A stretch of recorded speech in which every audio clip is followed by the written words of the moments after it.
¿Estamos? Estamos en marcha. Muy bien.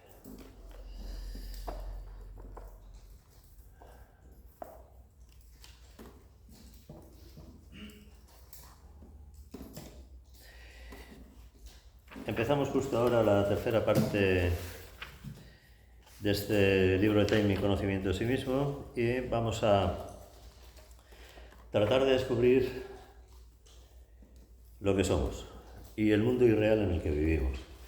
Algo de lo que hablamos casi, si no todos los días, casi todos en las clases habituales, pero que bueno, siempre es bien verlo desde otra perspectiva también y sobre todo tenerlo en cuenta siempre, ¿no? Tenerlo en cuenta siempre. Tener bien claro que vivimos en el mundo de Maya, en este triple samsara, que es mera ilusión, que es irreal, y que en la medida en que descubrimos lo que realmente somos, pues vamos haciendo que eso que nos envuelve tenga cada vez menos importancia en nuestra vida cotidiana, ¿no? Ese triple samsara o Maya en el que estamos inmersos cada vez tenga menos influencia en nosotros, menos poder sobre nosotros y menos capacidad de condicionarnos en las decisiones que tomemos a cada momento. Y eso es importante. Cuando la gente habla del libre albedrío y dice, no existe libre albedrío porque siempre estás condicionado. Bueno, estás condicionado si te dejas condicionar. Si tú sabes qué condicionamientos tienes y tú decides si dejas o no dejas esos condicionamientos que actúen sobre ti, el libre albedrío lo tienes en tu mano. La capacidad de decidir está en tu mano, ¿sí? Capacidad de decidir tanto más intensa, profunda y verdadera, cuanto más conocimiento de ti tengas, cuanto mejor conozcas todos esos condicionamientos del triple samsara, de Maya, y tengas más, y esto es importante, que de eso hablaba en el Congreso, fuerza de voluntad para contrarrestar la influencia que puede tener sobre ti cualquier cosa que forme parte de tu vida, pero que tú tienes que decidir si eso toma la decisión por ti o no, ¿sí? Claro, hay quien no tiene esa fuerza de voluntad y cualquier cosa, pues a la vai, le lleva, ¿no? Le puede. Hay quien tiene fuerza de voluntad y dices, está el condicionamiento, pero aprieto los dientes y sigo para adelante. Sí. Entonces, la decisión está en ti, no está en fuera, está en ti. A ver, si dejas que tenga fuera la decisión, pues evidentemente te va a condicionar y tu libre albedrío pues se verá reducido a si me pongo pantalones o me pongo falda. O desayuno, ¿qué desayunas? Un croissant, un bollo de mantequilla. Un bollo de mantequilla, ¿sí? La misma porquería, pero...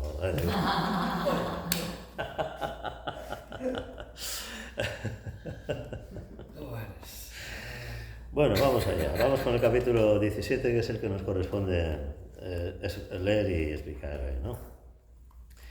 Antes de embarcarnos en la divina aventura del descubrimiento de la realidad que yace oculta en nuestro interior, hemos de hacernos dos preguntas. ¿Queremos emprender realmente esta difícil tarea? 2. ¿Por qué queremos hacerlo?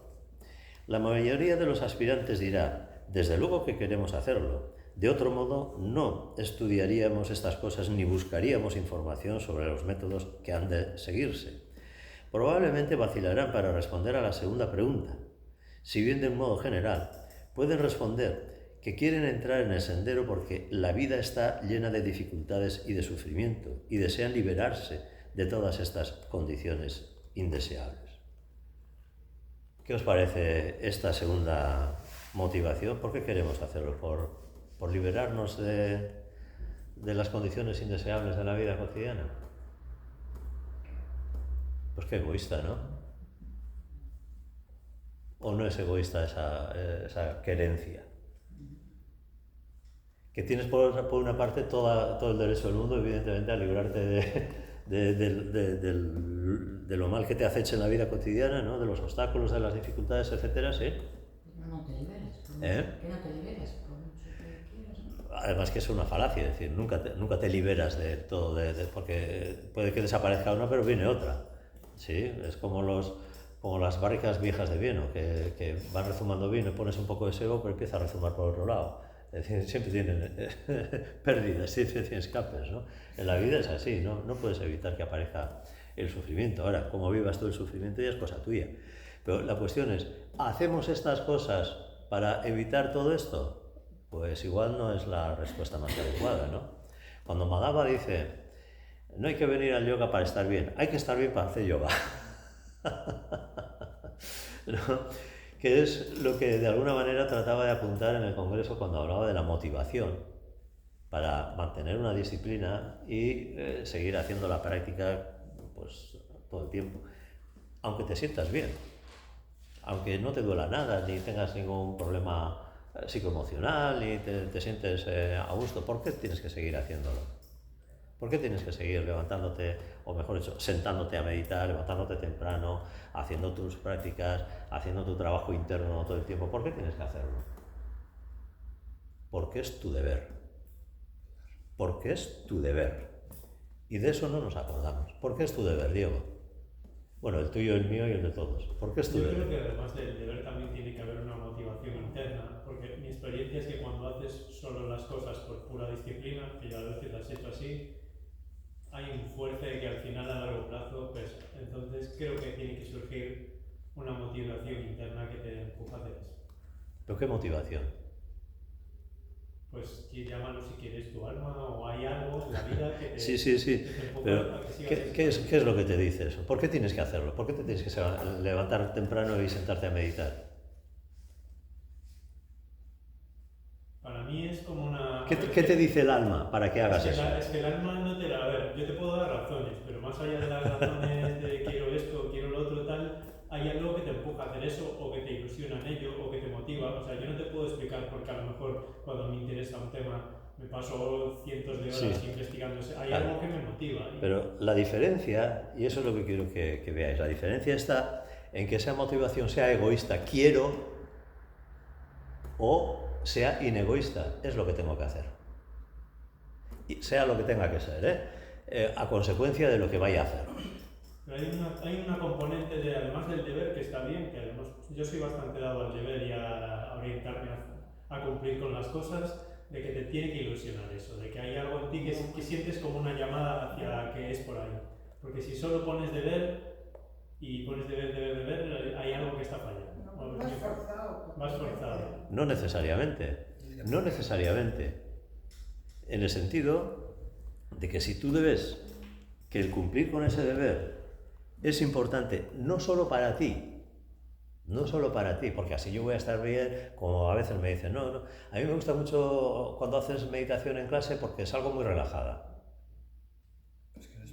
Bueno, después del tercer gin tonic yo estoy relajadísimo también, pero no es por eso, no es por eso.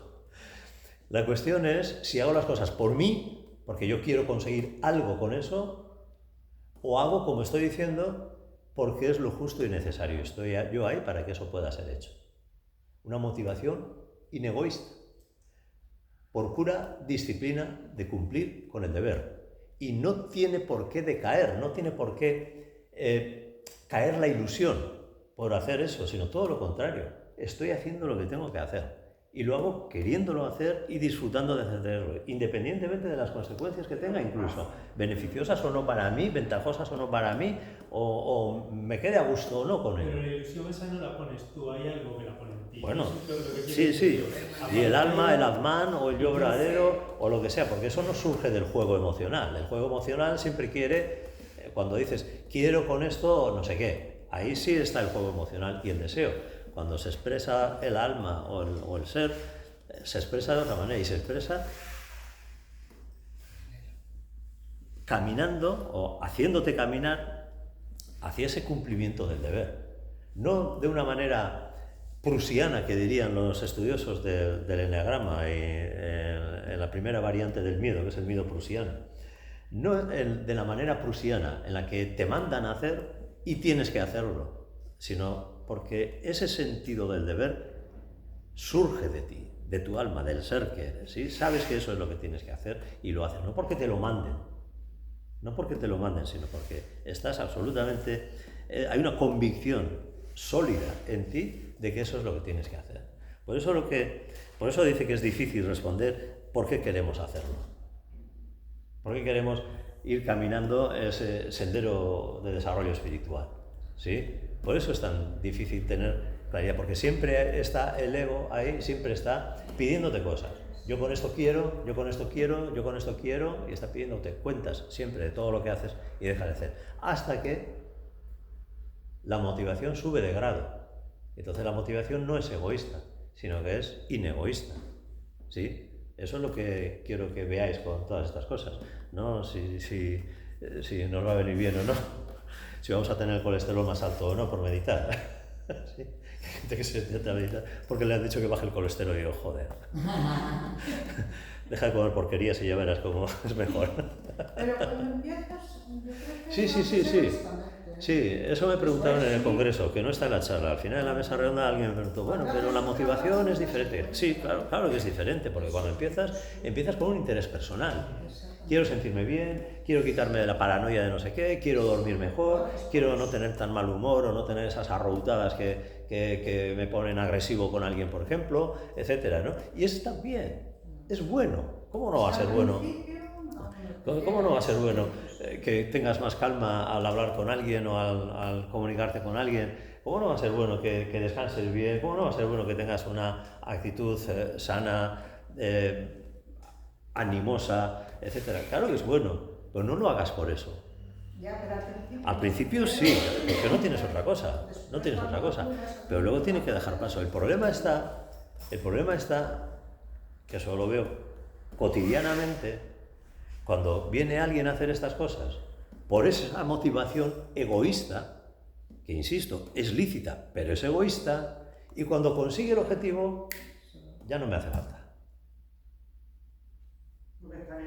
Que es cuando verdaderamente debería de empezar, porque ahora que estás bien, ahora es cuando tienes que hacer el verdadero trabajo del yoga, ¿sí? Sí, pero realmente no, o sea, yo lo veo así. No llega a estar del todo bien, o el bien es ficticio, porque sigue estando en el yo.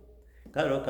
En la medida en que tú vas pasando de una conciencia de ser cada vez mayor, lo que le pase o le deje de pasar al yo inferior, a la personalidad, se relativiza muchísimo. No es tan importante. Yo preferiría que no me doliera la pierna, pero si me duele, pues me duele. Bueno, pues ya veré qué hago con el dolor de la pierna cuando me levante o cuando sea. Pero mientras tanto voy a dar la charla lo mejor que pueda y ya está. No decir, no, mirad, es que me duele la pierna, me voy a la cama. No. Tengo que estar con la cabeza debajo del brazo para poder decir, mira, no voy a clase. Y eso algunos ya lo sabéis, que he venido aquí en ocasiones en condiciones que no veas. Sí, pero bueno, es la diferencia de la motivación. Una motivación personalista que, insisto, tienes todo el derecho del mundo, ¿sí? Pero al mismo tiempo tienes el deber de ir subiendo esa motivación a otro nivel diferente, ¿sí? Que lo harás o no lo harás, nadie te va a venir a pedir cuentas de ello. Pero tu proceso como ser humano es llevar la motivación a ese otro nivel, ¿sí? Esa es la cuestión. Por eso insisto tanto en esta cuestión, porque muchas veces nos quedamos en vuelo rasante, y así por lo bajín. Si no, oye, coge las alas y elévate, sí, para eso estamos aquí, Pero igual no todo el mundo tiene planificado en esta vida seguir un camino espiritual, ¿no? Sí, no, yo tampoco lo tenía, pero bueno, aquí estoy, ya ves. Aquí, ¿no? Hay, por ejemplo, en la película del árbol de la vida de Terence Malick, hay algo muy bonito en el tráiler que dura muy poco, un minuto, que te dice que algunos van por el camino de lo humano y otros van por el camino de lo divino, en plan que vienen como a intentar trascender en esta vida, ¿no? Entonces, igual no todo el mundo en su plan tiene como camino en esta vida es enfocarse mucho en lo espiritual. Hay gente que viene a vivir cosas más mundanas y también está bien, ¿no? Bueno, viene a vivir cosas más mundanas, ¿para qué? Para que de esas cosas aprenda lo que verdaderamente tiene que hacer, que no es eso. Eso sí, hasta que llegue el punto de bueno, pues por eso.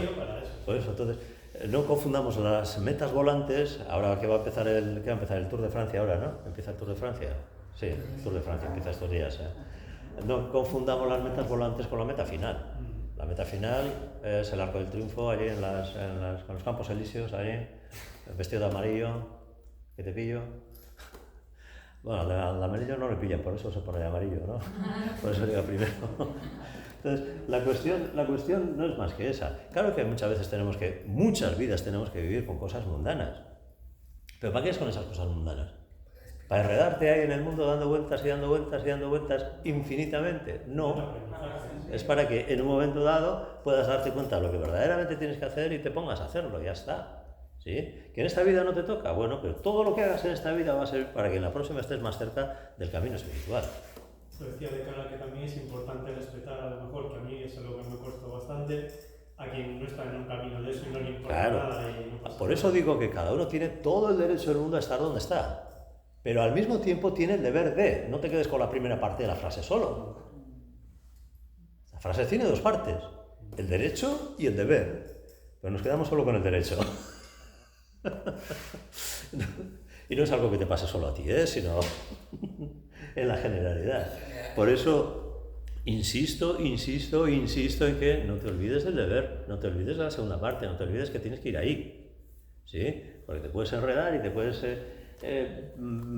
perder aquí en el mundo mundial, ¿no? Y enredarte hasta tal punto de complicarte incluso muchas veces la vida con todo esto, ¿no? Sin tener clara la idea de que tienes que ir a otra cosa diferente, ¿sí? Por eso es tan importante que hablemos de estas cosas en estos términos y que inculcamos precisamente la dirección hacia el cielo, no te conformes con menos.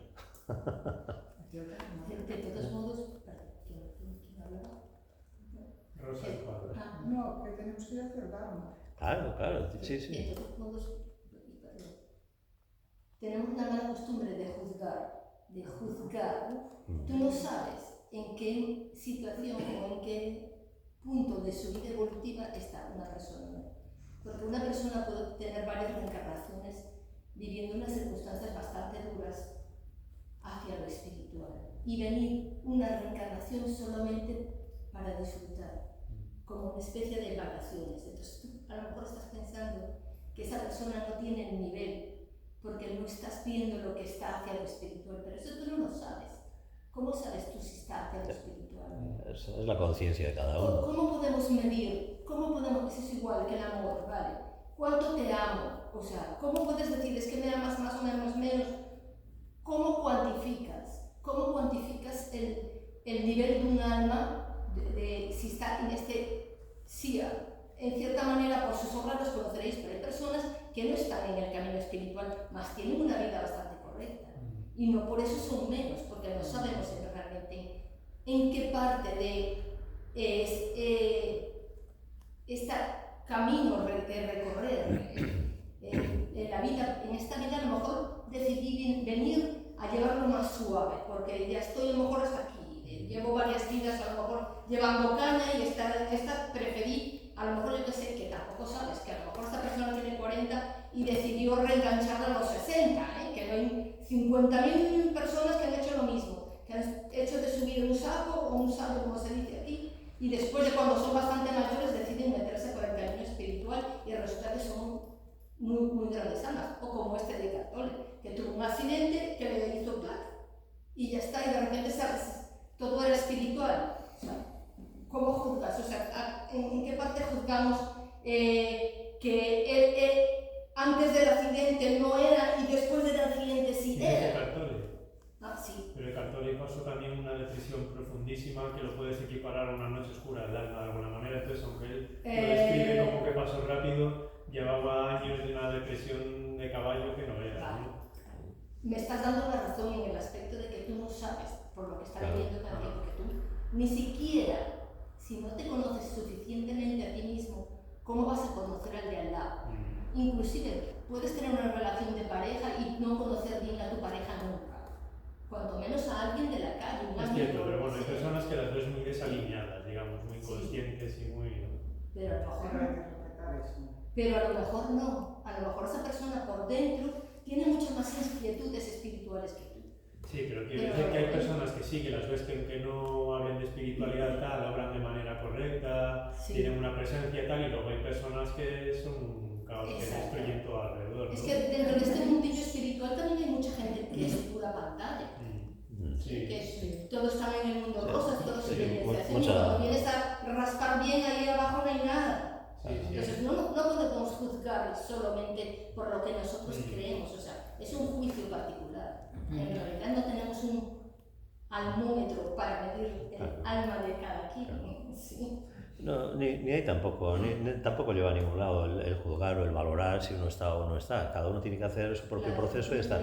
Yo lo que sí inculco mucho es que no te quedes solamente con el derecho que tienes de estar como sea que estés en la vida. Recuerda que tienes algo que hacer, recuerda que tu destino está en otra parte, recuerda que tienes que ir a... ¿Cuándo? Cuando tú decidas. Nadie te va a obligar, nadie te va a exigir, nadie tiene derecho a decirte cómo tienes que hacerlo, pero tienes que hacerlo. Sí o sí, ese es el destino de la humanidad entera. ¿Sí?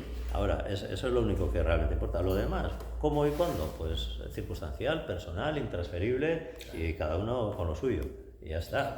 Y si de alguna manera nos podemos ayudar cuando nos juntamos a hacer estas cosas en grupo y nos podamos a apoyar unos a otros, acompañar incluso en los procesos unos a otros y servir de referencia unos a otros y que aprendamos unos de otros cada vez más, oye, mejor que mejor. En grupo el trabajo es muchísimo más liviano, mucho más ¿cómo se diría?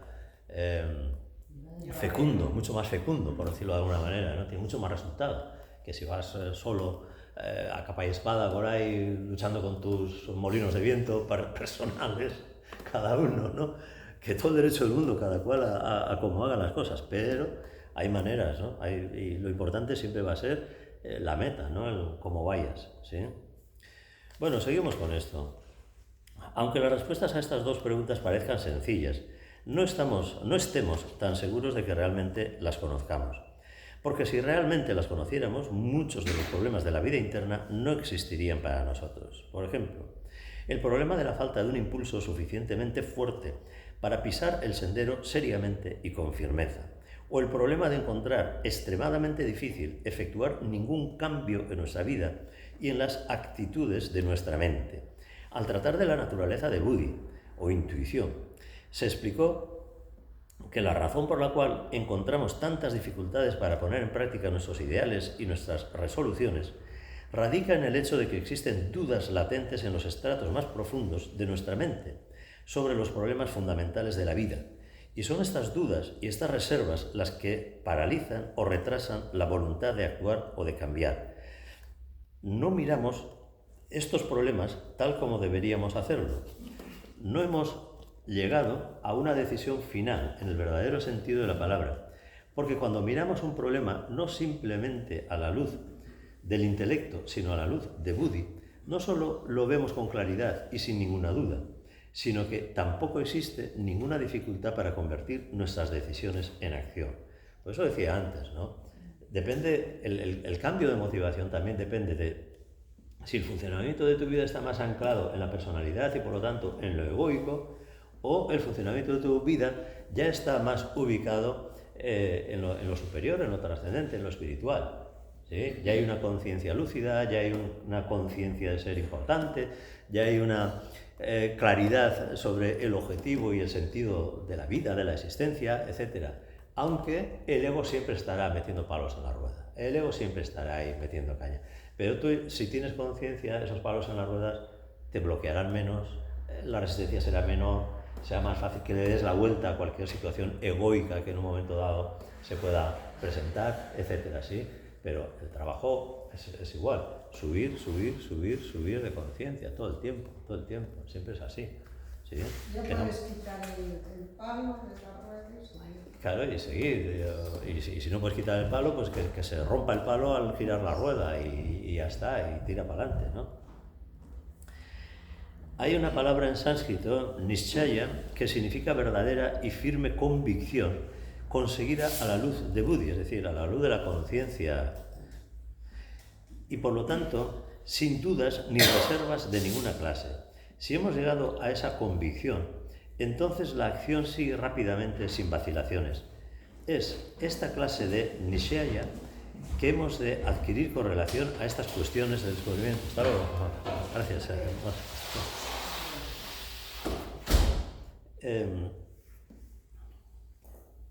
Es esta clase de nishchaya que hemos de adquirir con relación a estas cuestiones del descubrimiento de lo que somos, y así nuestro progreso será firme, resuelto y gozoso. Esta clase de convicción se adquiere en realidad cuando viveka o discernimiento espiritual alborea en nuestra mente y nos capacita para ver todos los problemas de la vida tal y como son y en su verdadera perspectiva. Esta es principalmente una cuestión de desarrollo y crecimiento interno. Pero si estamos sinceramente interesados en estas cuestiones, podemos estar seguros de que dispondremos de la potencialidad para conseguir este estado de mente. Y por lo tanto, este proceso de llegar a una firme convicción puede estar acelerado adoptando las medidas necesarias. El primer paso en esta dirección es vichara, o pensamiento serio o profundo. Vichara es el método de autoindagación que Ramana Maharshi nos legó para que precisamente ese discernimiento espiritual o discernimiento álmico pueda irse dando en nosotros cada vez más. La prueba del algodón del yoga es esto precisamente. Si haciendo lo que sea que hagas en yoga, vas desarrollando viveka, discernimiento álmico, sí, estás haciendo yoga y lo que estás haciendo te va a llevar al yoga. Si no hay cada vez más claridad en ese discernimiento álmico, ¿qué es lo que soy? ¿Qué es lo que tengo? Haces gimnasia, haces terapia, haces reuniones sociales con los vecinos después de clase, lo que quieras, que todo eso está muy bien, pero eso no te va a llevar al yoga. Eso, por lo tanto, no es yoga. Aunque hagas asanas, aunque hagas pranayama, aunque cantes mantras, sí, bueno, también un coro puedes cantar, pero ¿eso te va a llevar al yoga? No te va a llevar al yoga. Entonces, la clave está ahí, y lo que va a hacer que se forje en ti esa convicción a la que hace referencia es precisamente ese proceso de ir profundizando en el discernimiento álmico, para lo cual esa práctica de vichara que hacemos cuando hacemos cursos y cuando hacemos retiros, etc., es de lo más importante. Es de los mejores recursos que hay para profundizar en ese discernimiento álmico, la práctica de vichara. ¿Quién soy yo? ¿Quién soy yo? ¿Quién soy yo? ¿Sí? Entonces, ahí es donde va surgiendo, en la medida en que tú te vas acercando a la conciencia de ser, la convicción del trabajo que tienes que hacer es cada vez mayor. No hace falta el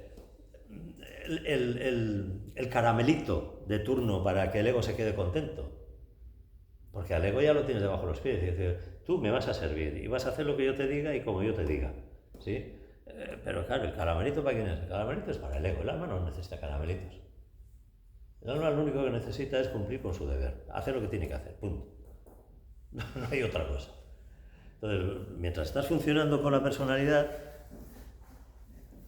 y de alguna manera aún tenga las riendas de tu vida en sus manos, si no al 100%, en un porcentaje importante, pues tendrás que seguir jugando con ese estímulo para la personalidad también, ese caramelito que le das, que la personalidad quiere conseguir lo que sea, que el ego siempre quiere, está siempre pidiendo algo a cambio de lo que hace o deja de hacer. ¿Sí? El alma no. Al alma le basta saber qué es lo que tiene que hacer y hacerlo, y ya está. No necesita caramelitos, no necesita recompensa ninguna, en absoluto. Cumplir con el deber, que es lo que tiene que hacer y ya está. Pero no, ya digo, no todo el mundo tiene la suficiente claridad con eso. Ya irá teniendo, ya irá viviendo sus experiencias y irá aprendiendo de esas experiencias, irá teniendo cada vez más la convicción de lo que tiene que hacer. ¿Sí? No se puede meter con embudo, no le puedes forzar, no puedes obligar a nadie. Si estás obligando ya no es verdadero. Ya no es verdadero. Es como cuando hablamos de ética universal, ¿no? Cuando haces las cosas por obligación y por prohibición, o cuando las haces por convicción. Cuando las haces por convicción, ¿tiene que vigilarte alguien? ¿Tiene que pedirte cuentas a alguien? ¿Tiene que exigirte a alguien algo? No. Cuando las haces por obligación y por prohibición, sí. Ahí tienes la Guardia Civil, el Ejército, la Policía, los jueces, las cárceles, ahí tienes. ¿Por qué? Porque te escaqueas. ¿Y por qué te escaqueas? Porque no hay convicción. Hay obligación y prohibición, entonces trata de buscarte por donde salgas, ¿sí? Pero si hay convicción, tú ya sabes lo que tienes que hacer. Y ya está. Ya está. No hace falta que nadie te esté vigilando, pidiéndote cuentas, poniéndote a no sé qué. Ya sabes lo que tienes que hacer, lo haces y punto, ¿sí? ¿Que está todavía el ego ahí dándote la vara y tal? Bueno, pues trabaja con el ego para que no te dé tanto la vara, para que se ponga a tu servicio. Que no te esté pidiendo carne de todo el tiempo. Bueno, carne o lo que le pida, carne o pescado. ¿No? O un bollo de leche, yo qué sé. Hoy me toca meterme contigo todo el día, así que tú verás. Venga, Sara, para que esté callado. Pues eso es, ¿eh? Pensando en ciertos aspectos de la vida con atención, con persistencia y seriamente, estimulamos la actividad de la mente superior, purificamos y armonizamos la mente inferior y estimulamos nuestro buddhi, nuestra conciencia, y de esta manera gradualmente abrimos el paso entre nuestra mente y la intuición. Y cuando ocurre esto, empezamos a ver las cosas tal y como son, y empieza a tener lugar en nosotros el proceso de transformación de una manera natural, sin esfuerzo y con rapidez. Bueno, sin esfuerzo y con rapidez, no, porque esto va muy lento y tienes que poner de tu parte mucho, pero muchísimo para que eso se dé. Que luego se va dando porque por sí mismo, sí, pero tienes que hacer tu propio trabajo de apretar los dientes y seguir adelante, ¿eh? Si eso, aquí sin esfuerzo, como decía en el Congreso, si quieres peixe, moja o cu. Moja o cu. Sí, el que quiere pez que se moje el culo. No hay otra. No hay otra. Nuestra vida interna se pone en movimiento. Por eso es que Vichara, o la meditación profunda sobre las cuestiones de la vida, se prescribe a todas las personas que aspiran a la sabiduría, que quieren entrar en el sendero de la iluminación. Tienen que pensar en estas cuestiones hasta que estén realmente convencidos de que el paso por el sendero de nuestro desarrollo interno no solo es deseable, sino inevitable, y que se trata de una cuestión urgente que no puede ser aplazada. Esa es la demostración de una verdadera convicción. Bueno, esto de la urgencia es relativo. Es relativo. No me acuerdo ahora quién santo era, pero le decía, rezando, ¿no? Le decía a Dios, mira, yo ya sé que tengo que ganar el cielo, pero dame tiempo, ¿vale? Dame tiempo. Porque todavía,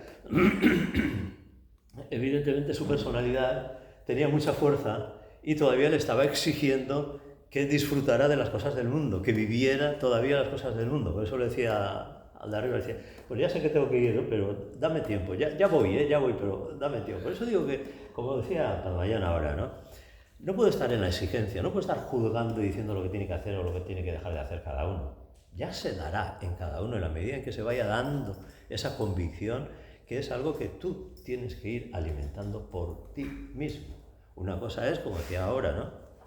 Que el trabajo en grupo ayude, que nos apoyemos y nos acompañemos unos a otros para que todo ese proceso se vaya dando más fácilmente y más rápidamente. El viaje es de cada uno, el viaje es de cada uno. ¿Sí? Aquí no nos cogemos de la mano y todos nos iluminamos. Mira, no. Cada uno tiene que hacer su propio proceso. Que nos ayudemos, genial. Nos irá mejor a todos. ¿Sí? Nos irá mejor a todos. Pero cada uno tiene que hacer lo suyo. Cada uno en un mundo diferente. Puede estar, como decía ahora para mañana, ¿no? Puede estar durmiendo con una persona en la misma cama y no saber dónde está esa persona en esto que estamos hablando. ¿Sí? Probablemente ni la propia persona lo sepa, así que como lo vas a ver en la que está al lado, no mucho menos, ¿sí? Entonces esa convicción es algo que tenemos que ir cultivando, tenemos que ir alimentando, tenemos que ir desarrollando poco a poco con nuestro esfuerzo, nuestra dedicación, nuestro trabajo, ¿sí? ¿De qué manera este proceso de pensamiento y de investigación tiene que ser iniciado y terminado hasta que se alcanza la necesaria convicción? Es, en gran medida, una cuestión personal. Pero yo sugiero unas cuantas líneas de pensamiento según las cuales un aspirante puede proceder hasta que o bien ha logrado convencerse realmente o al menos ha descubierto su propia manera de enfocar el problema. Entonces da una serie de ideas, de prescripciones, de orientaciones ahora, timing, acerca de cómo podemos ir facilitando este proceso de ir cultivando esa convicción, ¿no? Estas líneas de investigación se basan en dos planteamientos básicos para un solo problema. Uno de ellos es un inmediato y cuidadoso examen del mundo en que vivimos, no solo a la luz de lo que han dicho nuestros grandes instructores, sino también a la luz de nuestra propia experiencia y de nuestro propio razonamiento, y además a la luz de los descubrimientos realizados en el campo de la ciencia moderna. Este trabajo tiene que emprenderse con el propósito de averiguar tan certeramente y desapasionadamente como sea posible si este mundo es realmente lo que creemos que es, o bien si somos simplemente víctimas de ilusiones de diferentes clases, y bajo la influencia de estas ilusiones continuamos viviendo plácidamente a pesar de las advertencias que se nos han hecho por medio de instructores espirituales a través de todas las edades, de todos los tiempos. Es posible que si examinamos el mundo de esta manera, podamos descubrir que no es lo que aparenta, y esto puede producir un verdadero cambio en nuestra actitud respecto a él, respecto al mundo, seguido de la decisión de una actuación adecuada. Sin embargo, aunque pueda sugerirse o recomendarse algunas posibles líneas de investigación, esta labor tiene que realizarse cada uno por sí mismo. Solamente se pueden exponer los métodos para este planteamiento, nada más. Tal como un gran adepto ha señalado en una de las cartas de los maestros, es un libro de teosofía. Cada uno tiene que ver estas cosas por sí mismo. Nadie puede forzar los ojos de otro y hacerle ver las realidades de la vida interna. Uno tiene que ver por sus propios ojos, es su conciencia la que tiene que hacerse consciente de algo, ¿sí? Tú le puedes mostrar y llamar la atención, mira esto, ¿sí? O trata de ver de esta manera las cosas, ¿no? Pero es cada uno quien tiene que ver, cada uno, ¿sí? El segundo planteamiento se basa en el examen del mundo en el que queremos entrar y sobre el cual uno de los adeptos dijo: venid de vuestro mundo al nuestro. Desde luego no sabemos cómo es ese mundo, porque nos estamos preparando para entrar en él, y es un mundo que está más allá de la imaginación y en gran medida mucho más allá del intelecto incluso. Pero aquellos que han penetrado en este mundo han dado algunas indicaciones de cómo es, y si lo examinamos a la luz de su testimonio y de sus afirmaciones, es posible que podamos captar un poco de su belleza, de su esplendor y de su paz. Y de esa manera, tal vez podamos sentirnos suficientemente inspirados para desear entrar en él.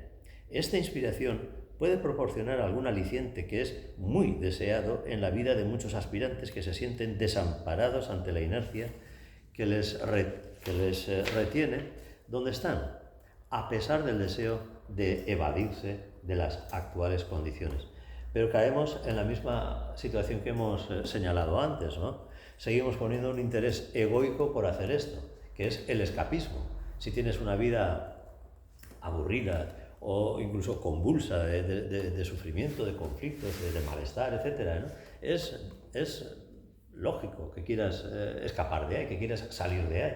Tienes todo el derecho del mundo, todo el derecho del mundo. Pero no basta con tener ese derecho o con querer salir de ahí. No es suficiente eso, no es suficiente, ¿sí? Hay que desarrollar esa convicción de cumplir con el deber, de hacer lo que tienes que hacer, ¿sí? Es muy probable que así como el examen del mundo en que vivimos demostrará que es mucho peor de lo que habíamos imaginado que era, y ello aumentará nuestro deseo y nuestra voluntad de abandonarlo, igualmente el examen del mundo en el que nos proponemos entrar demostrará que es extremadamente mucho más bello y maravilloso de lo que la ilusión de nuestro intelecto limitado y nuestra preocupación por las actividades de este mundo nos había hecho creer. Y también puede fortalecer, en alguna medida, nuestro deseo de entrar en él con toda la seriedad y el entusiasmo nacidos de la verdadera inspiración y del impulso espiritual.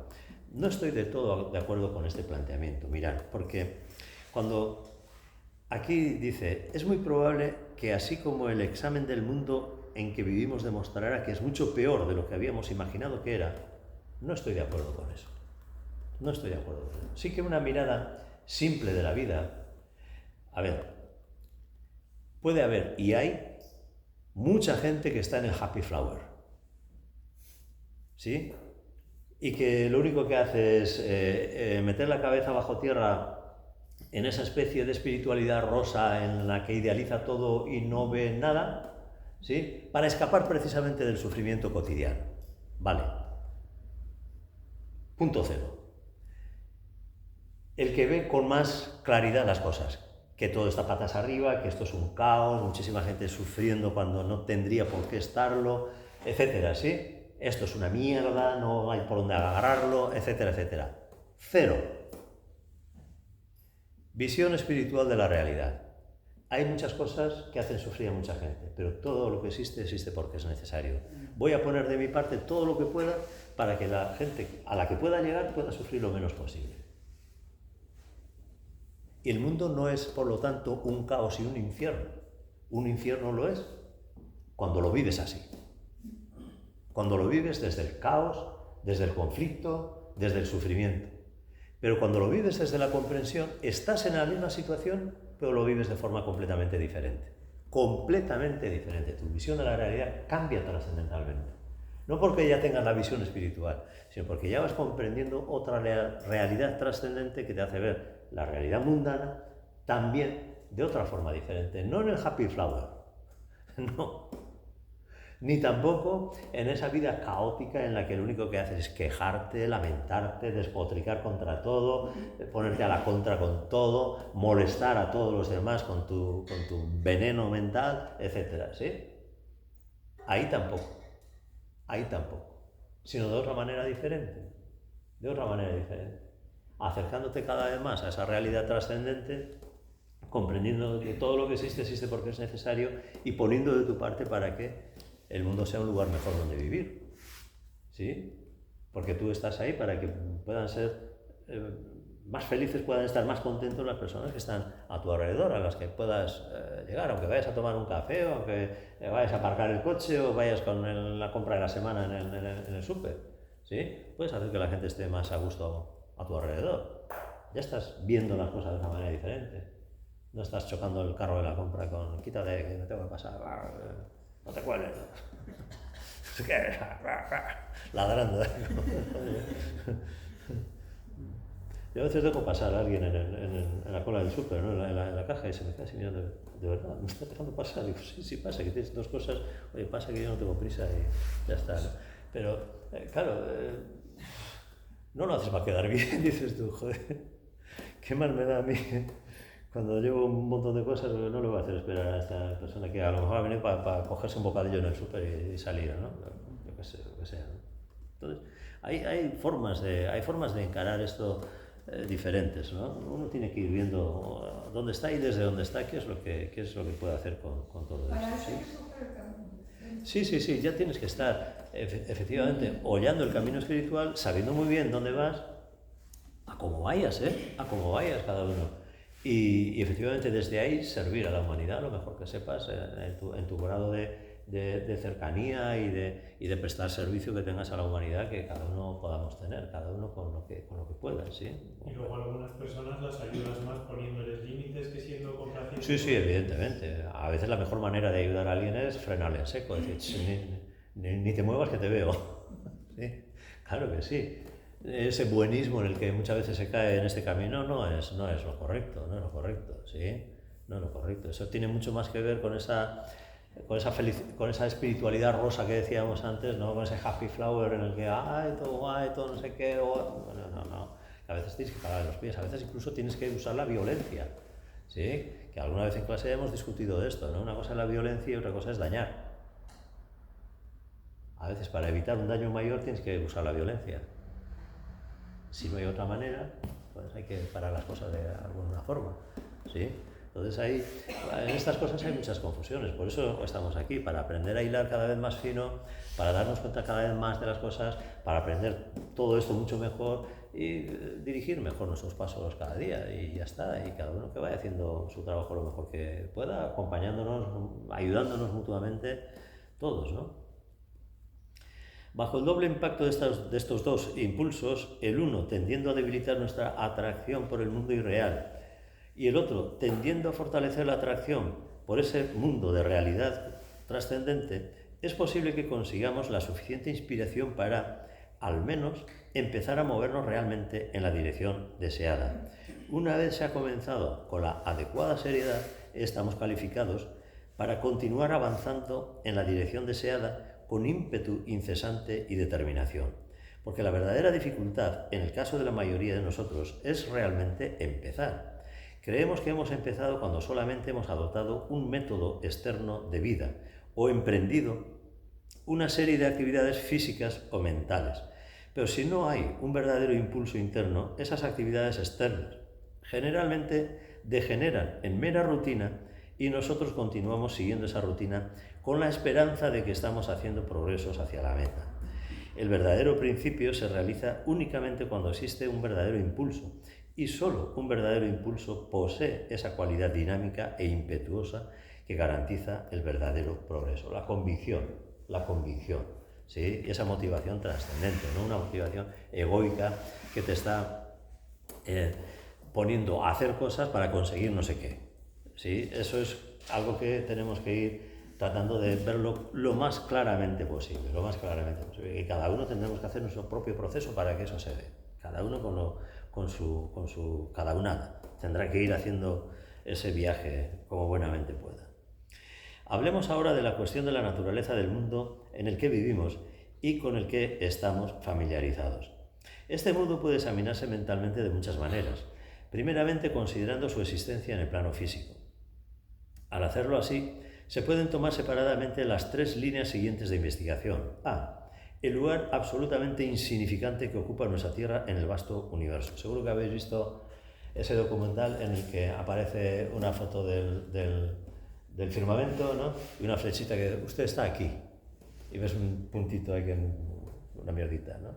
O incluso pues, ese zoom que se hace, ¿no? Que estás en tu casa con piscina y jardín jugando ahí al lado de la piscina, ¿no?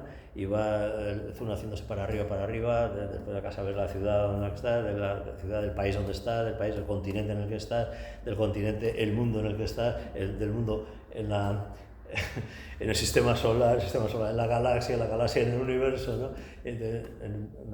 Ni siquiera una mota de polvo, no eres nada. Eso para bajarnos el ego un poco. Lo cual está muy bien. Me parece muy acertado. B. La naturaleza del tiempo como una marejada que avanza y que inexorablemente destruye todo lo que encuentra a su paso. ¿Hay algo que resista el paso del tiempo? No hay nada que resista el paso del tiempo, ¿no? La conciencia de uno, la conciencia. La naturaleza ilusoria, C. La naturaleza ilusoria de los objetos entre los que vivimos y nos movemos en el plano físico. La naturaleza ilusoria se refiere a que realmente no vemos las cosas como son, ¿no? Vemos aquí el suelo de madera que tenemos en el local, ¿no? Que es estupendo el suelo de madera. Y que además al caminar, yo ando descalzo 2 o 3 veces al año solamente, ¿no? Pero que es una gozada andar descalzo encima de la madera, ¿no? Pero la madera realmente es como la vemos. La madera que pisamos, ¿qué es? Pues unos puntitos dando vueltas a toda pastilla alrededor de otro puntito que es el núcleo del átomo de la célula vegetal de la que está hecha la madera, ¿no? Entonces realmente estamos caminando sobre el vacío. Estamos caminando sobre el vacío, porque en ese átomo de la célula vegetal de la madera, en el átomo hay más espacio vacío que lleno por los elementos que están en el átomo, ¿sí o no? Por lo tanto, estamos caminando sobre el vacío. Pura ilusión. Todo, ¿sí? Los sentidos te engañan, para que te fíes de los sentidos. Para que te fíes de la mente que se basa en los sentidos para percibir la realidad. Todo mentira. Como decía una que conocí hace mucho tiempo, nada es lo que parece. Nada es lo que parece, decía muchas veces eso, esa persona. Toda esta investigación se advertirá que no está basada en ninguna clase de especulación filosófica ni en ningún razonamiento, sino en hechos incuestionables de la ciencia que no pueden ser rebatidos. Esta investigación tiene que hacerla cuidadosamente y con honradez cada individuo por sí mismo, pero vale la pena llamar la atención del lector sobre unos cuantos hechos de naturaleza científica precisamente para ilustrar este método. Cualquiera que examine cuidadosamente los muchos hechos interesantes que los astrónomos han reunido sobre el universo físico, aunque lo haga de una manera superficial, no puede sino quedar sorprendido del lugar absolutamente insignificante que nuestra Tierra ocupa en este universo infinito, y el lugar insignificante que cada individuo como ser viviente tiene en esta Tierra. Se ha calculado que un tapón de corcho flotando en la superficie del Océano Atlántico tiene mayor relieve desde el punto de vista físico que el que tiene la Tierra mientras viaja alrededor de su órbita solitaria en el vasto océano del espacio físico. ¿Sí? Un corchito. Un corchito. ¿Sabéis que hay un cuento que hizo nuestro buen amigo y maestro Brijas sobre el corchito? ¿Sí? No sé si está en la biblioteca, en un cuadernillo. Un cuento. ¿Sí? Cómo somos cada uno de nosotros un corchito a la deriva en el océano. ¿Sí? Buscarlo, estará por ahí. Si no está, me lo pedís, que igual lo tengo algo dentro. Bien, pues eso, el corchito. Y un diminuto insecto, avanzando por una colina, tiene más relevancia desde el punto de vista físico que un ser humano que se mueve en esta tierra. La mayoría de las personas a las que se les recordará esto dirían: sí, sabemos todo esto, pero ¿qué le vamos a hacer? Ahí radica el problema precisamente, ¿no? Vemos estos hechos impresionantes como simples hechos, pero no vemos en absoluto lo que significan. Si viéramos una colonia de hormigas moviéndose en un pedazo de madera flotando en el océano Atlántico y pudiéramos inmiscuirnos en su vida y descubrirlas haciendo toda clase de planes y tomándose a sí mismos muy en serio, nos reiríamos ante su incapacidad para darse cuenta de su precaria e insignificante situación. Pero nosotros mismos estamos en peor situación desde el punto de vista físico y no nos percatamos en absoluto, ni somos conscientes de la ilusión que nos hace seguir viviendo nuestra vida normal y complacida, sin ni siquiera tomarnos la molestia de pensar en la impresionante situación en la que nos encontramos situados como entidades físicas. Es decir, somos nada.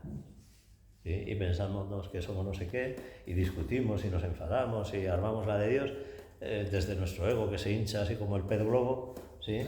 Y total para nada. Es una ridiculez, ¿no? Consideremos la misma cuestión no desde el punto de vista del espacio, sino desde el punto de vista del tiempo. Ignoramos la marejada del tiempo. Ignoramos que la marejada del tiempo está avanzando sin descanso tras nuestra vida, tragándoselo todo. No solo somos seres humanos, sino las civilizaciones e incluso los sistemas solares están desapareciendo continuamente en el espacio. No hay nada que pueda detener esta marejada que avanza, en la cual los siglos se sumergen en el olvido en un instante, si lo comparamos con la vida del universo. Desde luego ante nosotros se extiende un futuro ilimitado, pero también está yendo a encontrarse con el mismo destino a medida que pasa por la división imaginaria del presente que siempre separa el pasado del futuro. ¿Somos conscientes de esta impresionante realidad en relación a nuestra misma existencia? Desde luego lo somos de una manera intelectual, pero ¿somos conscientes de su verdadero significado? No en absoluto. Si lo fuéramos, no podríamos permanecer indiferentes ante el hecho. No podríamos seguir satisfechos de vivir nuestra vida como una simple existencia física, sin siquiera intentar rasgar el velo de malla de la ilusión que impone esta ilusión sobre nuestras mentes y permite que nos sintamos contentos con nuestra mera existencia física. Si fuéramos realmente conscientes, todas nuestras pequeñas ambiciones y deseos de vanagloria se marchitarían de inmediato. Si fuéramos conscientes de esta realidad, no nos tomaríamos tan en serio ni a nosotros ni a nuestras ambiciones personales como lo hacemos ahora, ni tampoco la ansiedad, la depresión, la angustia, la ambición y todas esas cosas todo lo que genera sufrimiento en la vida del ser humano. Si fuéramos más conscientes de esto, no caeríamos en la trampa de los juegos emocionales, de los deseos, de los fallos que tiene el sistema emocional, psicoemocional, etcétera, ¿no? No caeríamos ahí, pero ¿qué ocurre? Que, como decía, ¿no? Le hablas de esto a alguien, a cualquier persona, y dices, va, ¿y qué? ¿No? Y vuelve otra vez a caer en el hoyo, ¿no? Entonces, hombre, te echo la cuerda para que salgas del hoyo, y dices, ah, vale, una cuerda, y ya está, y te sigues quedando en el hoyo, pues dices, bueno, pues ya irá saliendo en algún momento. Ya irá saliendo en algún momento. Yo voy a dejar la cuerda aquí, cuando quieras va saliendo. ¿Sí? Así que ese es el proceso. ¿Sí? Miremos el mismo problema desde otro punto de vista. Si estudiamos la constitución de la materia tal como la ha descubierto la ciencia moderna, podemos ver enseguida la total ilusión que se encierra en la base de nuestro universo físico. Lo que consideramos como objetos sólidos, tangibles a nuestro alrededor, no son más que compuestos de átomos y moléculas con vibraciones que actúan entre ellos, y los átomos y las moléculas de nuestro propio cuerpo organizando en forma de órganos de los sentidos. ¿Y cómo son estos átomos y estas moléculas? Prácticamente son espacio vacío, con puntos tanto estacionarios como en movimiento alrededor de este espacio, con una increíble e inimaginable velocidad. Se ha calculado que si la materia del cuerpo físico de un ser humano se condensara, eliminando todo el espacio vacío, quedaría reducido a una mota de polvo tan pequeña que se requeriría de una lupa para ver esa mota. Para que veamos la importancia que tiene nuestro cuerpo serrano y todo lo que nos lleva a el cuidarlo, el mantenerlo, el hacer que el cuerpo esté así, esté asá, esté no sé cuánto, y tú preocupándote de esto y del otro y de no sé cuántas cosas más. Una mota de polvo. Es que mirar con una lupa. A ver dónde está. Sí, lo que hemos dicho antes de las tablas del suelo, ¿no? Estamos caminando sobre el vacío. Somos vacío, caminando sobre vacío. Básicamente, ¿no? Básicamente. Bueno, pues eso. A ver, ¿dónde está la mota de polvo? Que ya la he perdido.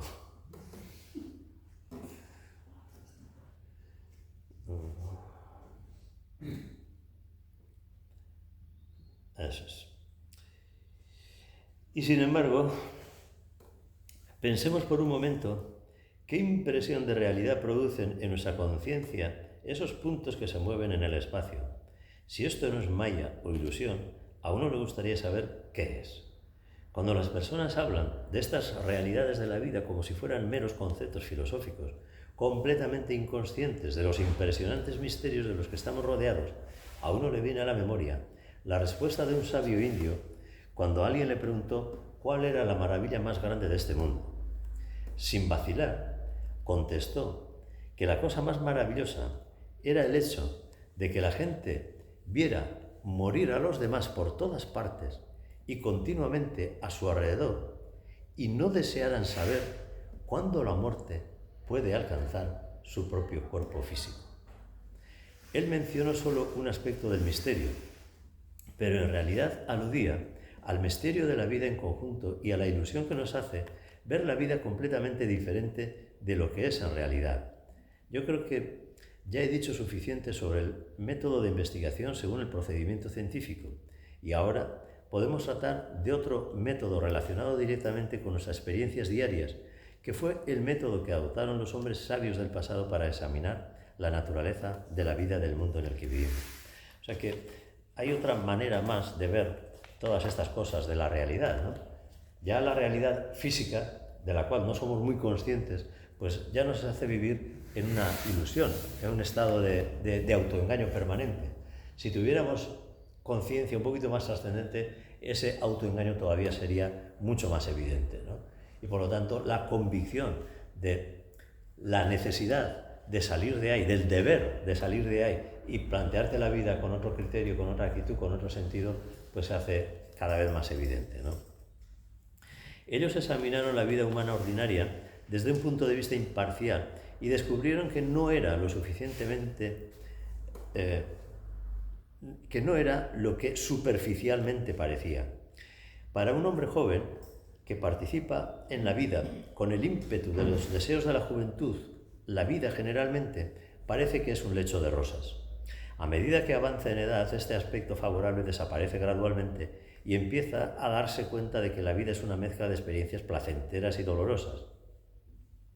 Y por consideración a las experiencias placenteras, está dispuesto a soportar y a pasar también por las experiencias dolorosas hasta el final de su vida, creando de esta manera karmas de toda clase en cada encarnación y continuando sujeto a la rueda de nacimientos y muertes. ¿Por qué genera karma todo eso?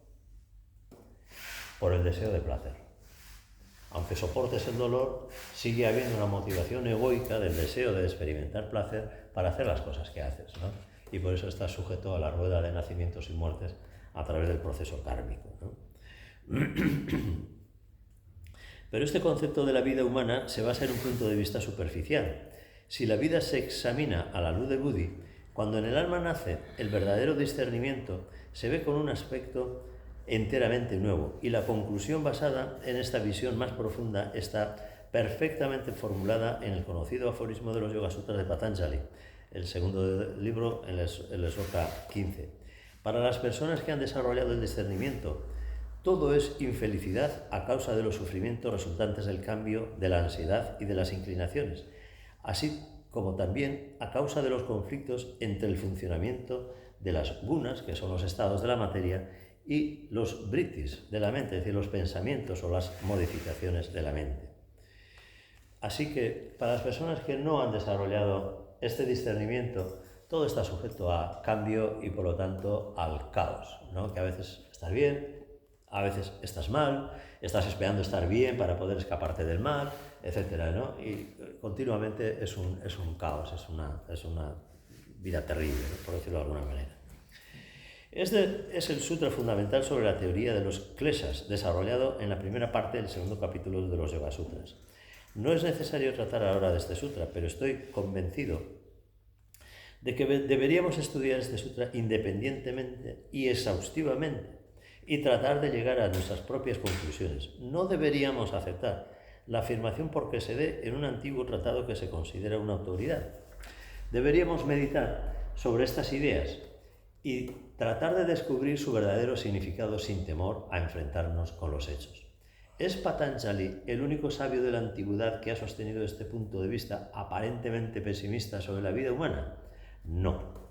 Todo gran instructor que vino para liberar a los hombres de sus ataduras a la ilusión y de las limitaciones de la vida inferior y para conducirlos a los reinos del espíritu ha partido de este punto. Tomemos, por ejemplo, la siguiente cita de La Luz de Asia, que explica muy claramente la vida y las enseñanzas de Buda. La Luz de Asia es otro libro de teosofía, ¿eh? No lo tenemos aquí, no sé si lo tenemos en archivo digital, pero físicamente en papel no lo tenemos. La primera verdad es el dolor. Es decir, ¿qué enseña el budismo? La existencia del sufrimiento. La vida que tú aprecias es una lenta agonía. Solo sus sufrimientos permanecen, sus placeres son como pájaros que se posan y levantan el vuelo.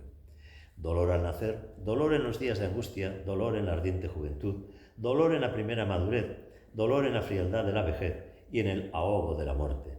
Esto es lo que llena tu lastimoso tiempo. Vaya desastre, ¿no? Vaya desastre, digo, apaga y vámonos. ¿No?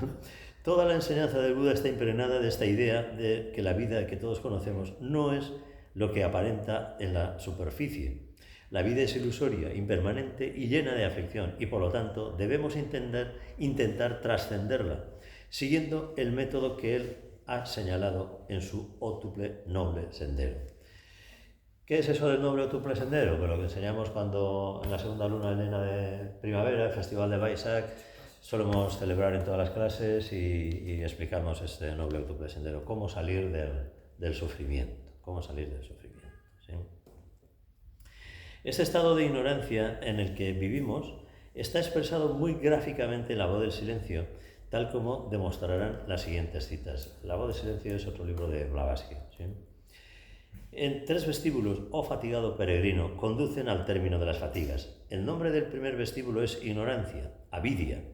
Es el vestíbulo en que tú viste la luz, en el que vives y en el que morirás. Si quieres cruzar seguro el primer vestíbulo, haz que tu mente no tome por la luz del sol de vida los fuegos de concupiscencia que allí arden. Vivimos en medio de fuegos artificiales, ¿no?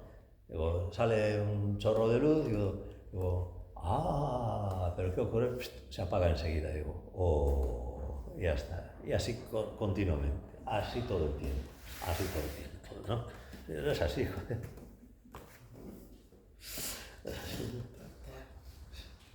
Los sabios no se detienen jamás en los jardines de recreo de los sentidos. Está bien que los disfrutemos, pero no los busques y sobre todo no te quedes parado ahí, Los sabios desoyen las halagadoras voces de la ilusión. La pequeña mariposa, atraída por la deslumbradora luz de la lámpara de noche, está condenada a perecer en el viscoso aceite. Eso era porque cuando escribió eso había lámparas de aceite, todavía no había puesto bombillas en el techo. Había lámparas de aceite para iluminar las estancias. ¿Sí? El alma imprudente que deja de luchar con el demonio burlón de la ilusión volverá a la tierra como esclava de Mara, es decir, como esclava del proceso kármico que le sigue teniendo atado al proceso de nacimientos y muertes, ¿no? Contempla las legiones de almas, mira cómo se ciernen sobre el proceloso mar de la vida humana y cómo, exhaustas, perdiendo sangre, todas rotas las alas, caen una tras otra en las encrespadas olas, sacudidas por los huracanes, acosadas por el furioso vendaval, precipítanse en los regolfos y desaparecen abismadas en el primer gran vórtice. Es decir, hace una presentación de la vida que es pues, bastante desastrosa, ¿no? Bastante sufrida. Que insisto, si vas desarrollando una percepción de la realidad más trascendente, ya no ves la vida tan desastrosa, ¿no? Ya no ves la vida de la misma forma. Ves, sí, el caos que hay, el sufrimiento que hay, el dolor y el malestar que padece muchísima gente, ¿no?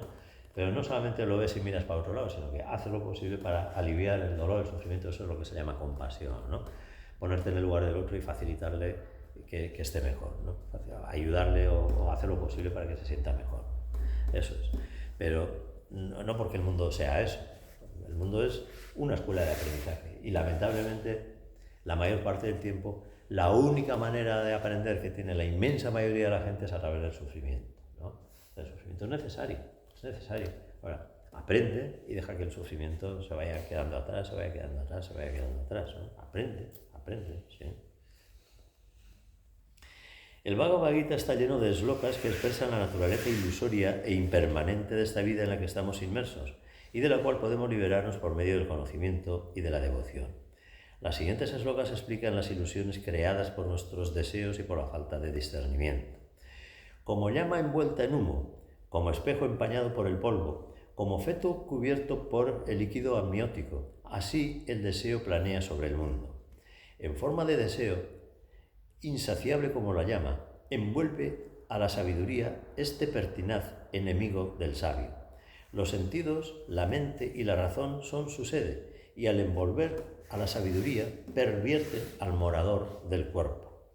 Las citas que hemos dado arrojan luz sobre el problema inicial con el que se enfrenta cada aspirante, es decir, la realización por parte de él de la verdadera naturaleza de nuestra vida ordinaria. De nuestra realización nace la fuerza motriz que le capacita para adoptar los medios adecuados para trascender estas condiciones indeseables con la debida seriedad y no como una cuestión de rutina. Centenares de citas parecidas podrían ser sacadas de las escrituras sagradas del mundo o de las enseñanzas de los grandes instructores de la humanidad, pero no es necesario. Lo que hace falta no es estar familiarizado con estas ideas, que en general son muy conocidas entre los estudiantes de la sabiduría divina, sino que lo que importa es la realización de los hechos reales que tienen que ver con nuestra vida normal. Esta realización es básicamente diferente del conocimiento ordinario o creencia. Es de naturaleza del despertar de la conciencia y no del pensamiento. No es el resultado de la comprensión o del pensamiento, sino de la iluminación de la mente por la luz de Buddhi, de la conciencia, que está expresada en la palabra sánscrita viveka o discernimiento. Puede preguntarse si este despertar de la conciencia puede desarrollarse simplemente meditando sobre el aspecto ilusorio de la vida, tal como se ha indicado antes. No necesariamente, pero el serio, profundo y persistente pensamiento de esta naturaleza, al iniciar el movimiento en el reino de la mente superior, estimula nuestra facultad intuitiva y como resultado de esto, la luz de Buddhi puede infiltrarse e iluminar gradualmente nuestra mente. La oración profunda, la meditación y seria puede ayudar enormemente al proceso y puede combinarse con el pensamiento profundo. La combinación del pensamiento serio y la emoción intensa es muy efectiva para estimular nuestra facultad intuitiva, porque el pensamiento y la emoción son dos aspectos de la intuición. Otro medio a nuestra disposición es la utilización de un mantra. Por ejemplo, los hindúes pueden utilizar el mantra Gayatri, que estimula la facultad búdica, pero desde luego no es la repetición mecánica de un mantra como simple rutina lo que produce resultados, sino la repetición con las condiciones mentales y emocionales apropiadas, y no lo pone aquí, pero yo lo voy a decir, con el conocimiento de su significado e identificándote cada vez más con ese significado, haciendo tu trabajo de observación, reflexión y toma de conciencia del significado de ese mantra, ¿sí? Identificándote cada vez más con ello. Eso es muy importante. Tienes que convertirte en el mantra, ¿sí? Entonces, ya veis que por todas partes se nos indica que el mundo fenoménico, el mundo físico, es ilusorio, es falso. Si no tienes un conocimiento trascendente, el mundo se vuelve en una catástrofe y un continuo sufrimiento, salvo que te autoengañes y hagas como los avestruces, meter la cabeza debajo de tierra y pensar que todo es maravilloso, pero que tampoco es real eso, ¿sí? Hasta que, como decimos, vas desarrollando una percepción cada vez mayor del ser que eres, vas entendiendo que la vida es una escuela en la que tienes que aprender y tienes que tratar de aprender lo mejor posible de las cosas, y vas aprendiendo y ayudando a aprender a los demás lo mejor que seas capaz de hacerlo, ¿sí? Y de esa manera todo adquiere otro brillo, otro barniz, otro tinte diferente, todo, absolutamente todo, ¿sí? Absolutamente. No estás en la euforia, que es lo que generalmente busca la gente, que gane el Celta, ya somos europeos. Luego te ponen una película del seguro y dicen cultura europea. Digo yo, algo no me cuadra aquí, algo no me encaja bien a mí. Pero bueno, todo el mundo está donde está y, como decíamos antes, tiene todo el derecho del mundo a estar ahí. Pero al mismo tiempo que tiene ese derecho, tiene el deber de ir a otra cosa. Y a veces hace falta quien se lo recuerde. Y para eso estamos los instructores, no los grandes instructores como dice aquí, sino los aprendices de instructores, que somos los que tenemos la oportunidad y el privilegio de poder mover conciencias. Mover conciencias, ¿sí? Mover conciencias. No hay nada más gratificante, no hay nada más maravilloso en la vida de nadie que cuando ves en los ojos de alguien el brillo que sabes que corresponde al hecho de que esa persona se ha dado cuenta de algo, ha comprendido algo, ha cambiado su vida en un instante. No hay nada más grande que eso. No hay nada más grande que eso. Por esto nuestro trabajo es el mejor trabajo del mundo. ¿No ves lo bien que me lo paso? Que ya puedo estar con la pierna hecha un Cristo, que estoy aquí pasándomelo bien. Con la pierna hecha un Cristo, pero pasándomelo bien. ¿Sí? Eso es importante, que nos demos cuenta cómo demasiado fácilmente nos dejamos llevar por el malestar, ¿no? Tanto físico, psicológico, tal, o teniendo otra percepción y otro sentido de las cosas, el malestar va a estar, pero tú estás en otra cosa. Tú estás en otra cosa. Tanto el malestar físico como psicoemocional, que también se puede dar, pero tú estás en otra cosa diferente. Y vas a llevar todo eso de otra manera completamente diferente a como lo lleva todo el mundo, ¿sí? Y eso, aquí hay varias personas que podemos dar fe de ello. Puesto que la iluminación de la mente por la luz de Budi depende de la condición de la mente, de su pureza, de su serenidad y de su armonía, la condición general de la mente es también un factor importante de la cuestión, el cual no podemos descuidar. La vida no puede dividirse en compartimentos estancos y el problema del descubrimiento de sí mismo no puede ser abordado fragmentariamente, aunque podamos empezar con unas cuantas cosas sencillas y gradualmente ir ampliando el área de nuestro esfuerzo. Sean los que fueren los métodos empleados, nuestro objetivo será el de lograr el verdadero conocimiento de la naturaleza irreal de la vida en la que estamos envueltos. Este conocimiento puede producir una especie de vacío en las primeras etapas y puede parecer que la vida no vale la pena de vivirse si todos nuestros intereses terrenales y demás tienen que alejarse de nosotros y nos quedamos suspendidos en el vacío, por así decirlo, el vacío existencial. El vacío existencial que asalta a tanta gente, incluso teniendo todo lo que la inmensa mayoría de la gente podría desear en el mundo. Dinero, poder, fama, medios materiales, lo que sea, ¿no? Pero el vacío existencial está ahí al acceso y a cualquier persona le puede asaltar en un momento dado. Pero si tú usas bien la máquina de pensar que decía la señora esa de 101 años que comentabas antes, todo está aquí, todo está aquí, todo está en cómo abordes tú las cosas, ¿no? Cómo enfoques tú las cosas, cómo mires, con qué sentido, con qué conciencia, ¿no? Entonces la mente tiene que estar al servicio de esa conciencia superior para hacerte comprender las cosas. Primero mediante un entendimiento lógico, ¿no? Que todo sea razonable, que todo vaya cogiendo su sitio. Tienes una bolsa con un puzzle de 10.000 piezas, ¿no? Y coges y ras, echas todo encima de la mesa y están todas las piezas ahí, ¿no? Bueno, no sé si visteis los chistes del viernes, había un chiste de esto, ¿sí? ¿Alguien se acuerda del chiste del puzzle? A ver si voy a ver solamente yo los chistes, joder. El puzzle era de un perro. Entonces, en lugar de hacer el perro encajando, y cogió todos los cachitos de puzzle e hizo un perro con montoncitos de los cachitos de puzzle, ¿sí? en el suelo. Es una forma diferente de ver. La vida es como un puzzle, ¿no? Que no entendemos, no encajamos, no sabemos dónde colocar las cosas, ¿no? Bueno, pues ten paciencia y ve aprendiendo y ve colocando las cosas en su sitio y ve poniendo todo como tiene que ser, ¿sí? Y ya se irá dando, ¿no? Queremos todo ya y todo ya no... ¿Y qué más da las veces que te has que mover? Todo ya no vale, no funciona, ¿eh? ¿Qué más da las veces que te has que mover? Claro, tú ve haciendo tu trabajo y ya se dará, ya se irá dando todo, ¿sí? ¿Ves? Pues esta es lo que decía de ver el caos, ¿no? Esta es solo una fase pasajera que va cesando a medida que la luz de Buddhi se va clarificando y fortaleciendo. Hemos de estar preparados para enfrentarnos a los hechos de la vida y para no dejar que nuestra mente huya de ellos por desagradables o terribles que pueden parecer al principio de este proceso de descubrimiento de sí mismo. No debemos olvidar que a la luz de Buddhi no solo vemos la naturaleza ilusoria de nuestra mente ordinaria, sino que también empezamos a sentir nuestra verdadera vida que se oculta debajo de la vida ilusoria.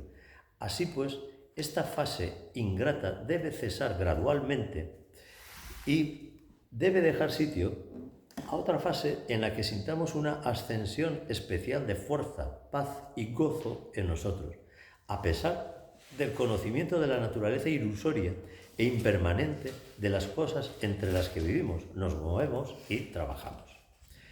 El descubrimiento de este aspecto ilusorio e irreal de nuestra vida ordinaria resultaría una empresa sin sentido si no existiera ninguna salida a esta vida.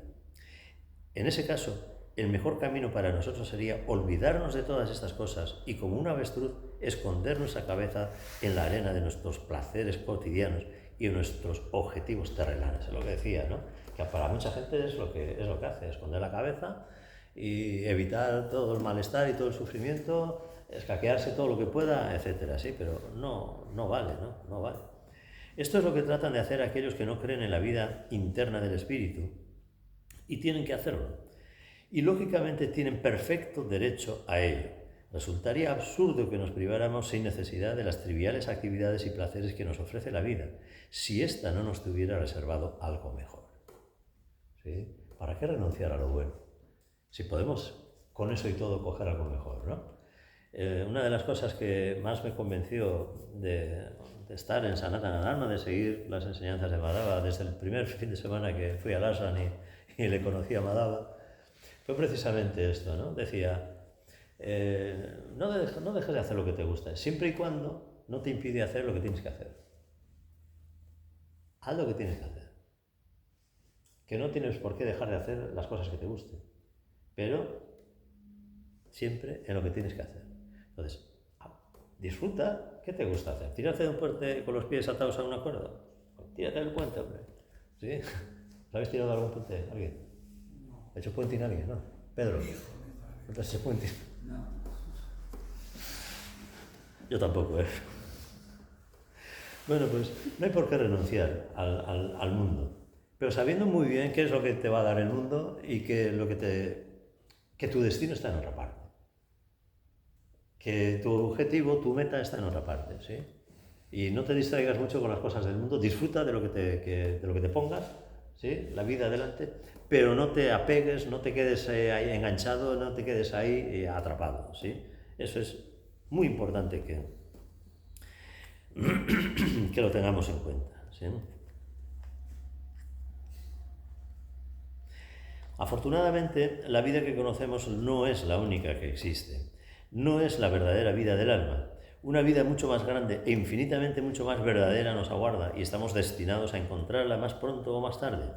Está oculta en nuestro interior, en el mismo centro de nuestro ser, detrás de los entresijos de nuestra mente, debajo de la misma vida ilusoria que estamos viviendo.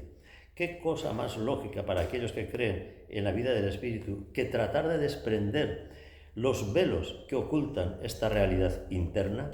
¿Qué puede ser más absurdo que dejar que esta luz permanezca oculta y viva en la oscuridad y vivir en la ignorancia y en la infelicidad, cuando el océano de la sabiduría y de la dicha nos envuelve literalmente?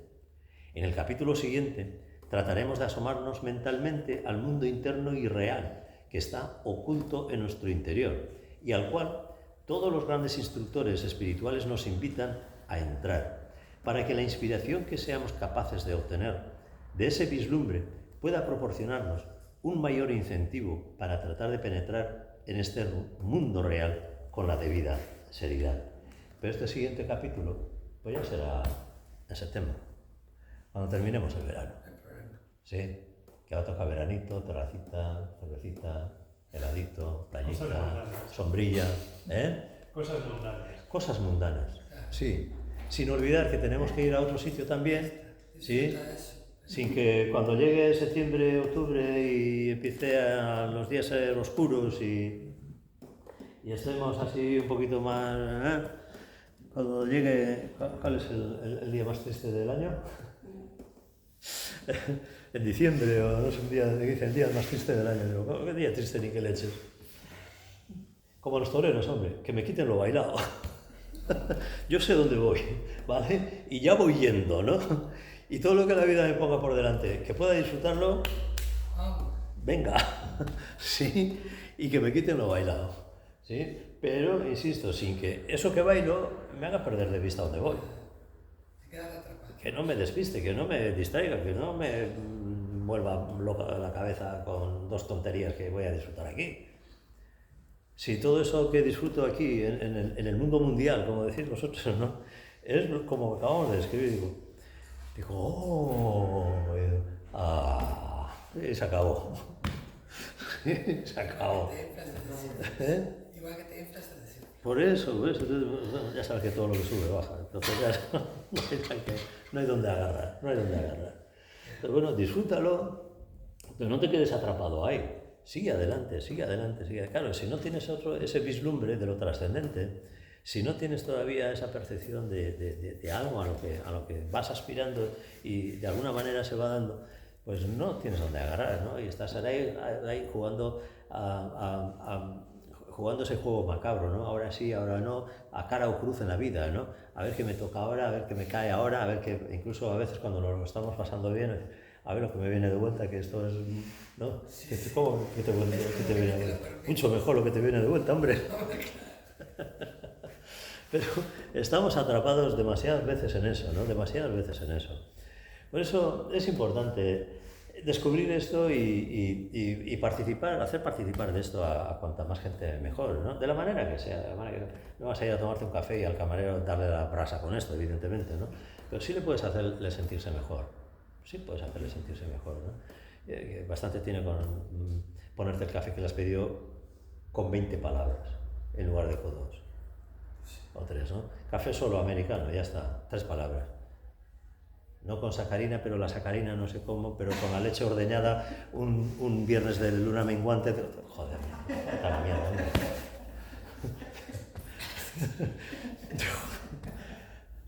No sé cómo aguantan los camareros. Yo cogería el cucharón de sacar las aceitunas del bote y le daría en la cabeza a alguien. Jamás de uno. Cállate. Vete a otro sitio. Bueno, pues ya ves, terminamos riendo la temporada de Teosofía, que Hay gente a la que le molesta que hagamos las charlas de teosofía y nos riamos, que nos lo pasemos bien. ¿Cómo podéis reíros de cosas tan serias? Digo, hombre, si vamos a ponernos tristes hablando de cosas serias. Así que bueno, pues terminamos así esta temporada. Vamos a hacer la invocación ahora de Anibe-san.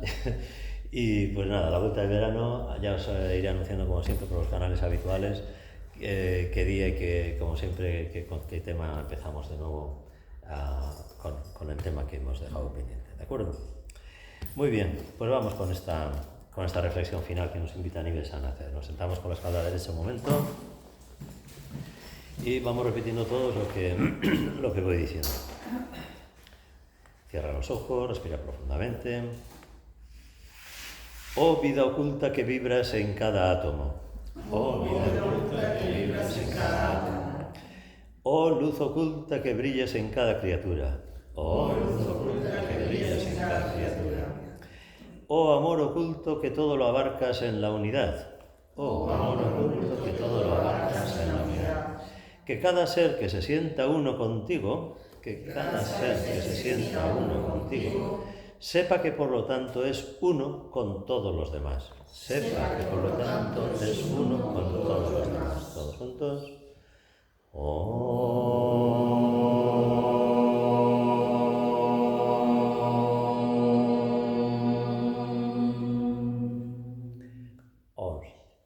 Muchas gracias a todos, todas, todes y todis por venir, por estar, por ser, por acompañarnos. Ahora si no te meten una multa, si no hablas todas las gilipolleces estas te meten una multa. Así que ser felices, pasar un buen verano, nos vemos aquí a la vuelta.